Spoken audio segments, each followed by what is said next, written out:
বর্তমান সরকারের অনেকে আছে ফেরেশতার মতো কথা বলে, শয়তানের মতো ধোঁকা দেয়। 1 ঘন্টা আগে যে কথা বলে 2 ঘন্টা পরে সেটা থাকে না। হোসেন মোহাম্মদের এরশাদের সময় কথা ছিল সিএমএলএ, বলতে এটার অর্থ কি? বলে ক্যান্সেল মাই লাস্ট অর্ডার। আমি 2 ঘন্টা আগে যেটা বলছি এখন ওটা ঠিক নেই।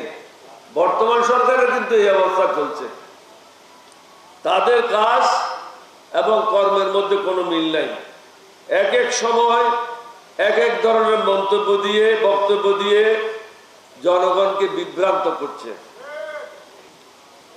অনেক উপদেষ্টা আছে 9টার সময় মিটিং ডাকে, 11টার সময় আসে, তাদের ঘুমোয় ভাঙে না। যারা বড় বড় ব্যবসায়ী হাজার হাজার কোটি টাকা নিয়ে ডিল করে, তাদের সময়ের মূল্য আছে। উপদেষ্টাদের কাছে সময়ের কোনো মূল্য নেই, কারণ তারা আনন্দ ফুর্তি করতেছে। কেউ এনজিও করতো, কেউ স্কুলের টিচার ছিল, এখন এসে সব দেশের রাজা হয়ে গেছে। এখন অবস্থা বুঝেন, ঠেলা সামলান।